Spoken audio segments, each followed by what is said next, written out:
Good evening, everybody. First of all, I must thank War India to give me this opportunity to talk to you and share my experience. I'll share my experience only. No gyan, it's only share my experience. And hope at the end we'll carry home something that which can be done. Now, first of all, you must be wondering what is TCOE India we're talking about. Let me expand it because this is Telecom Centers of Excellence India. I'll be talking about it. And myself, a Commodore, is ex-Navy, but I've done very little of Navy and more of the entrepreneurs development. And I had the opportunity, perhaps a single sample in the defense, who has to the credit at least 15 startups, and all of them are existing.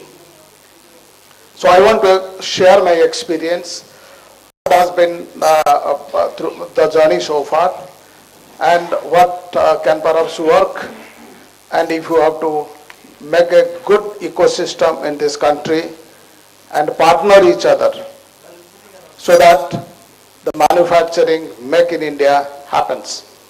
That is the buzzword which is happening now, Make in India. But what are the things to be done behind that to make this thing happen, Make in India? I think that is the very apt is the partnering ecosystem. My talk will be broadly on this partnering ecosystem, which is the main topic of the day. Then at the end, I'll touch upon the skill which I had the first opportunity to create one of the sector skill councils. Now coming to it, what is this ICT ecosystem? If you look at it,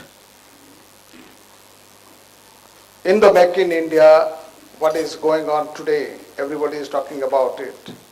Electronic system design and manufacturing, this is ESDM, is one of the very important area which is being talked about. Because that is where a lot of business is happening, a lot of growth is yet to happen in this country. That is the area where the India has got certain strength with respect to other countries. And the ecosystem, if you consider what is the ecosystem for this electronic manufacturing to happen, or the ICT manufacturing to grow in this country, I'll broadly classify them into the 5 categories. There are many other things will be there, but the 5 important areas which are essential for development of the ecosystem. One is R&D, research and development, totally inseparable from the manufacturing. Skill, again, another very important area. Then you have financial support system. I think all of us understand that. Policy support system, supporting policies in the government. That's another area. And entrepreneurs. The most important of them are the entrepreneurs who will carry all this ecosystem and convert something from the mind to the market. And all these five elements have to be interwoven.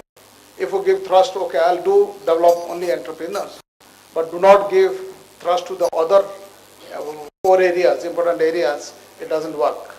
And it has proven amply that it doesn't work.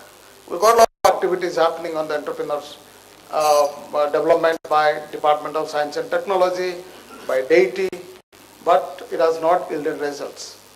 This is because the other areas have not been interwoven correctly and rightly as it is supposed to be. Now, having said so, I'll touch upon what is happening in this area, in this country, each one of them, so that we know we are at the same frequency that, what is happening and what is likely to come. And I presume that there are a lot of entrepreneurs here, a lot of manufacturers who are struggling to be are struggling to be big businesses in this country are here also. So you need to know what's happening in the country currently, which has been done and which you can take benefit of in the field of ICT. Coming to the R&D, if you look, I'll give a little thrust on telecom R&D because that is what my area and I look after that. We had only one organization called CDOT, Center for Development of Telematics.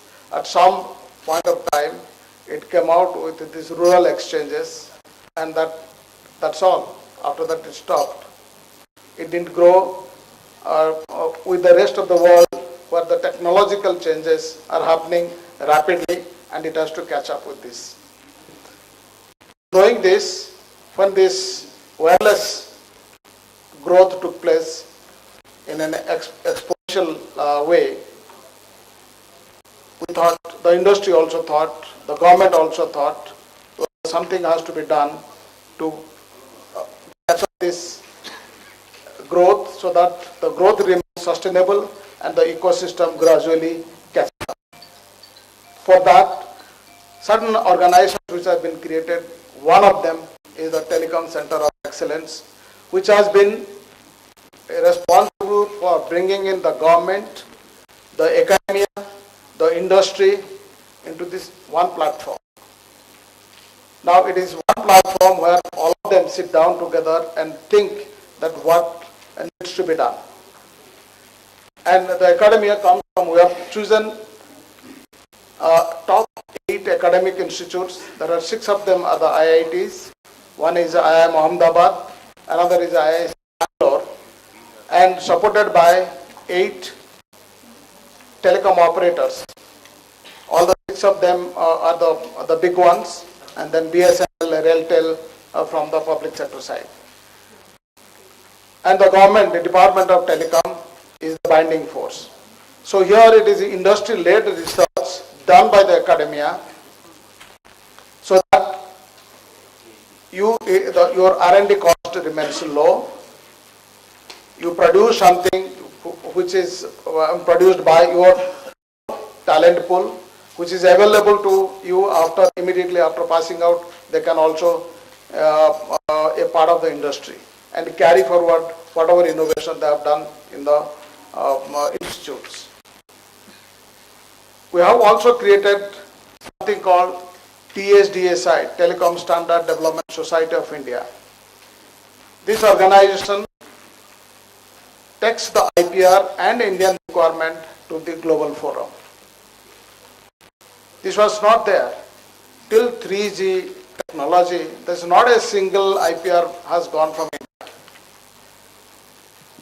And after the issues have come up, at least some IPRs, not substantial, some IPRs has been reflected in 4G and 5G technology. So this TSDSI will take our requirements to the global forum, because telecom is one of the product which has to be manufactured to the global requirement, and also has to be marketed in that way. We have also created something called Telecom Sector Skill Council. Like there are 31 sector skill councils now, but it looks after into the telecom sector to build the skill, the required skill, so that telecom manufacturing can happen. And we have a few other, like Electronic Sector Skill Council and ITS Sector Skill Council, which also supports this ICT skill development. We have also tried to help build a financial system that will help an entrepreneur or a small scale or medium scale industry, so that they can take this ICT manufacturing seriously. Those are Telecom Manufacturing Promotion Fund, Telecom Research and Development Fund, Telecom Entrepreneurs Development Fund. Quite big funds amounting to around 17,500 crores, which has been on the offing and likely to come with this particular government setup. We are also bringing in the angel and the VCs, creating a network where the private money can also be plowed and along with the government support. The government will perhaps support the risk and the private money will cover the dynamism, so that you turn your business quickly to the requirement, what is the financial demands. Now, we also try to create some entrepreneurship support system, in that all the 8 telecom center of excellence have been declared as national telecom incubation centers. So this, as per the current CSR rules, this also the industry can invest in this as a CSR activity that will help and support the entrepreneurs. You can evaluate in these IITs, get the mentoring support from the faculty who are working in this telecom field or ICT field. You can also get training support which can either come through the CSR or from the government this fund, so Telecom Entrepreneurship Development Fund. So that is being done. Now, coming to finally the skill system.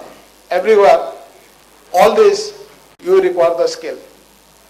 Be it, I mean, sometimes it gives the impression skill means it is only low rated, there's a blue collar job. The white collar job doesn't come under skill. But let me tell you, everything from the blue color to the white color requires definite skill, as long as you are doing a particular job. The skill system, what we have devised in India with the support of National Skill Development Corporation, looks at each job requires a special skill. You may be doing R&D, you may be doing manufacturing, you may be just doing a soldering of a particular component, or maybe splashing a fiber optic cable, but for everyone a certain skill is required.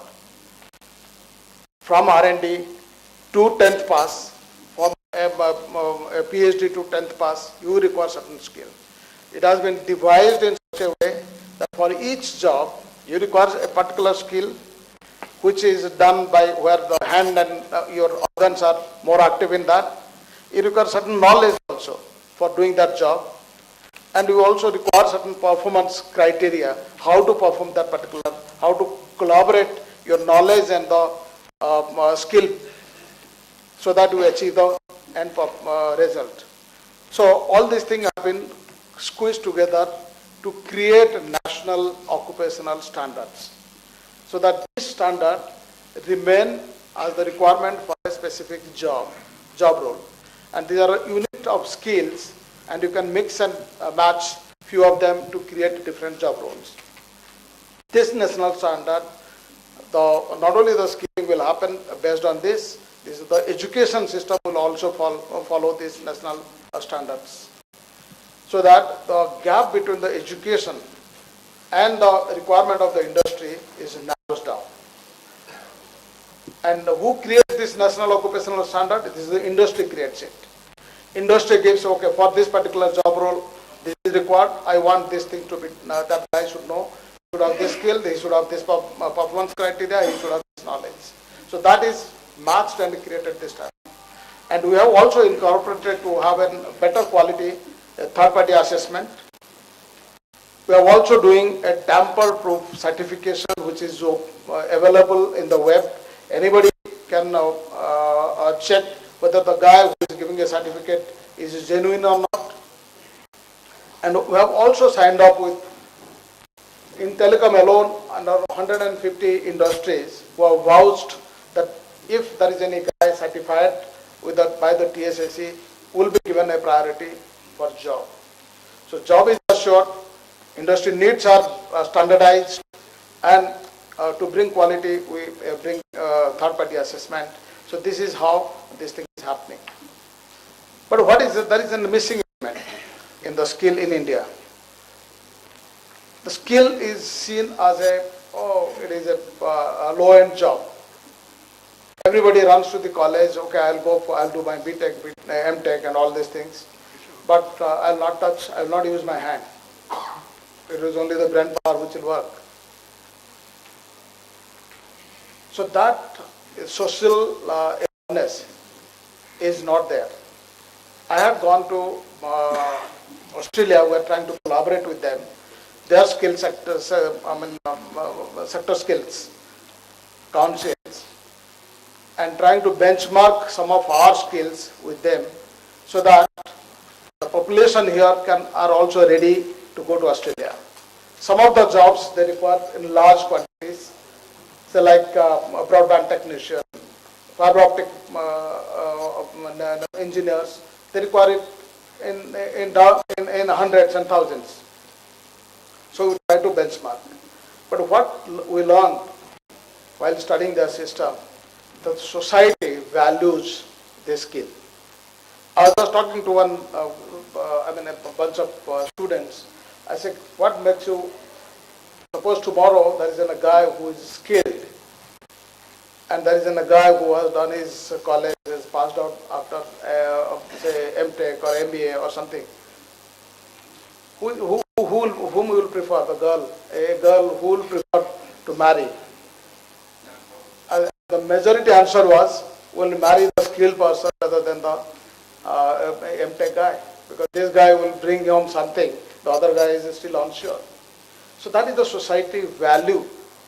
The skill is valued in that way. I hope the current buzzword which is going on and driven from the top by the Prime Minister, Honorable Prime Minister, will bring this social change.